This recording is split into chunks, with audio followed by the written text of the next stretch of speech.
Thank you ভাই, এত short নোটিসে আপনারা সবাই আসছেন। খেলা চলতেছে খুব ইন্টারেস্টিং একটা অবস্থায়। সো আজকে যে কারণে এখানে আসা, যে একটা আমরা ছোট সাইনিং সেরেমনি করছি চেরির সাথে। সামনে যে অস্ট্রেলিয়া সিরিজ হবে, এখানে বেস্ট ভ্যালুয়েবল বাংলাদেশি ক্রিকেটারকে একটা গাড়ি দিবে চেরি। সো এটার জন্য আজকে আপনাদেরকে সবাইকে ইনভাইট করা। আমার জন্য it is very important, because চেরির মতো ব্র্যান্ড বাংলাদেশ ক্রিকেটের সাথে অ্যাসোসিয়েট হওয়া, স্পেশালি গত 1-1.5 বছর, প্রবলি লাস্ট 2 বছরে যে রেপুটেশন ড্যামেজগুলো হয়েছিল বিসিবির, ওই জায়গার থেকে বের হয়ে এসে চেরির মতো ব্র্যান্ডরা আসা শুরু হয়েছে। আপনি লাস্ট সিরিজও দেখেছেন যে এখানে ই বাইক কিছু কোম্পানি, প্লাস এখনও দেখছেন যে ই বাইকের কিছু কোম্পানিজগুলো আসছে। So it's a very positive thing for BCB.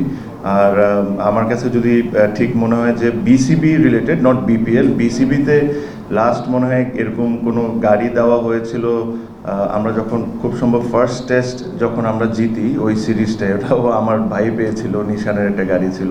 So প্রায় অলমোস্ট কত বছর হবে, 20 বছর, 2005 সাল। সো অলমোস্ট অনেক, মানে 15-20 বছর, যাই হোক।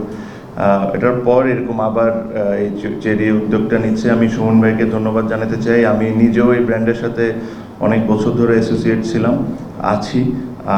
সো এটা এই একটা জিনিস, it is a matter of proud for me, because এরকম বড় বড় কোম্পানি যতটুকু বাংলাদেশ ক্রিকেটের সাথে অ্যাসোসিয়েট হওয়া শুরু হবে, এটা আমাদের ক্রিকেটের জন্য বেটার, প্লাস আমাদের ক্রিকেটারদেরকেও একটা ইনসেন্টিভস দেওয়া কোনো সিরিজে ভালো করার জন্য।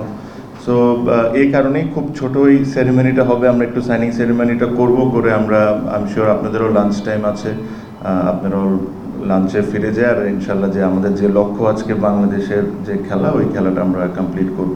আমি একটু রিকোয়েস্ট করব সুমন ভাইকে অল্প কিছু বলার জন্য। কিছু না, কিছু না, জাস্ট আপনার অ্যাসোসিয়েশন টুয়ার্ডস উইথ বিসিবি, আপনি কেমন ফিল? থ্যাংক ইউ জানাতে চাই সবাইকে যে তামিম ভাই থাকাতে আমি ভেরি প্রাউড যে চেরির থেকে আমাকে গতকালকে আমরা ডিসাইড করেছি যে আমরা একসাথে কিছু করতে পারি নাকি। তখন আমাকে বললো যে অস্ট্রেলিয়া কাপের জন্য কি আমরা একটা আছে, ঠিক আছে তাহলে আমি একটা এই অস্ট্রেলিয়া কাপের জন্য ফ্রি গাড়ি নিতে চাই। বিকজ অফ তামিম ভাই I am here today. Thank you. না, ইনশাল্লাহ। সো এটাই, মানে এটা হলো, it's a good start for BCB, and I am sure ভবিষ্যতেও এরকম বড় বড় ব্র্যান্ড বিসিবির সাথে জড়িত হবে। এটাই আমাদের কাজ। এই কারণেই আমাদেরকে কিছু দায়িত্ব দেওয়া হয়েছে। সামনে ইলেকশনের পরও যে ইলেক্টেড বোর্ড আসবে, this is our part of our job. So এটাই আশা করি যে এই জার্নিটা, শোন ভাই, I hope this doesn't only stay till Australia series, but it continues. আর আমরা কীভাবে করে একসাথে কাজ করতে পারি, এটা নিয়ে আমরা দেখবো। So thank you very much. আমি খুব বেশি সময় নিব না, will sign nothing and then we can go. যদি আপনাদের কোনো প্রশ্ন থাকে আপনারা করে নিতে পারেন, I'll answer and then we can all go. না, উইকেটে সেট হয়ে নিচ্ছে না, বিকজ আপনি যদি মনে করেন যে আমি প্রথম দিনই এসে একটা জিনিস বলেছিলাম যে আমাদের সবচেয়ে বড় যে জিনিসটা নিয়ে কাজ করতে হবে, ইটস দ্য রেপুটেশন।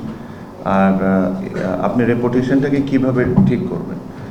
যত কম আউটসাইড ক্রিকেট নিয়ে আলোচনা হবে, যত ভালো ভালো জিনিস বিসিবির সাথে জড়িত হবে, যত ক্রিকেটিং অ্যাক্টিভিটিস নিয়ে, ডেভেলপমেন্ট নিয়ে আমরা কথা বলবো।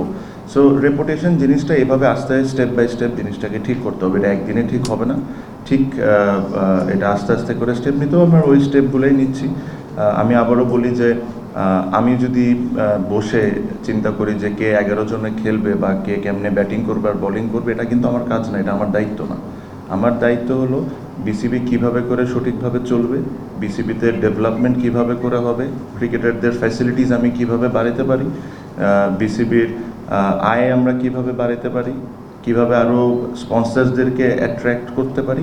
These are my jobs. So আমি আমার জবের আন্ডারে যেসব জিনিস পড়ে, আমি ওই জিনিসগুলো করার চেষ্টা করছি। মার্কেটিং ডিপার্টমেন্টের chairman mister Salman Ispahani, before I did this ceremony, I asked him that this is what I am doing, if you are happy can I go ahead. So উনিও ওনার অ্যাপ্রুভাল দিয়েছেন, দেখে আজকে এখানে বসে বলছি। হ্যাঁ, সত্যি কথা, আই হোপ আপনাদের সবার মতো যে রেজাল্টটা আমাদের পরে আসুক, but it's still a long way to go. ওয়েদারও একটা পার্ট প্লে করতে পারে, বাট আমি যদি কিছু না মনে করেন ক্রিকেট নিয়ে, যে কেমন ব্যাটিং করা উচিত না করা উচিত, এটা যদি আমি নাই বলি বেটার। আমি কিছুক্ষণ আগে আমি একটা জিনিস বলেছি যে আমার কাজের অপশনসগুলো কী কী বা কী কী আমি কাজ করতে চাই, আমি অতটুকুর মধ্যেই আপাতত থাকতে চাই। সেই ম্যাচটার একটু যদি বলেন। আমি যেটা বললাম যে কোন পার্টনারশিপ ভাই, 15 সালের পার্টনারশিপ। নন রিলেভেন্ট ভাই, এখন ওটা হয়ে গেছে। I was very proud when I was playing, but এখন I have a different job to do. Thank you. Australia কিন্তু অবশ্যই দেখেছিল ওরা অলরেডি পারছে কোনো সময় নিউজিল্যান্ড অনেকে বলছে সিটি বানিয়েছে ওদিকে বানিয়েছে পাকিস্তান ওই টিমটাও ওই স্ট্রং আসে কিন্তু অস্ট্রেলিয়া যে টিমটা বানিয়েছে ব্যাটিং মানে খুব ধরার টিম বানিয়েছে মানে এটা তো আকৃষ্ট করে না, অবশ্যই অবশ্যই। আর আসলে কেমন দেখেছেন মানে সবচেয়ে হ্যাঁ, আমি দোনোটা টিম দেখেছি। They are probably the best possible teams যারা, যেটা ওরা পাঠায়, অথবা একটা দুইটা প্লেয়ার হয়তো মিসিং থাকতে পারে। But it will be a good challenge for us. এই চ্যালেঞ্জটাকে আমরা কীভাবে নিতে পারি, আই এম শিওর যারা এটার দায়িত্ব আছেন, coaches, captain, selectors, I am sure they are working on it. So I am hopeful, দেখা যাক। গাড়িটার বাজারগুলোর কথা যদি ভাই বলেন। এটা মানে আপনারা দোকানে জানলে তো জানতে পারবেন। যেটা উনি বললেন আসলে আপনি আছেন বলেই হয়তো বা আজকে এই যে এসেছে গাড়িটা নিয়ে এসেছে মানে বাংলাদেশ ক্রিকেটের জন্য কেউ আসছে না এটাও কি আসলে না না, এটা এটা ভাই এটা একটা খুব ভালো প্রশ্ন করেছেন। এটার উত্তরটা হলো আমার জন্য না, বাংলাদেশ ক্রিকেট বোর্ডের সাথে ওনারা জড়িত হচ্ছেন। আমি ম্যাটার করি না। হ্যাঁ, আমাকে বাংলাদেশ ক্রিকেট বোর্ডে আমাকে বাংলাদেশ ক্রিকেট বোর্ডে একটা দায়িত্ব দেওয়া হয়েছে। এই দায়িত্বর মধ্যে আমার একটা রেসপন্সিবিলিটি পড়ে যে to reach out to sponsors. So যখন আমি এটা রিচ আউট করেছি, ওনারা আমাকে ওই সম্মানটা করেছেন। But this is all about Bangladesh cricket board. We all need to remember Bangladesh cricket board is the সবচেয়ে বড় জিনিস, তারপরে ইন্ডিভিজুয়ালস। Okay, thank you.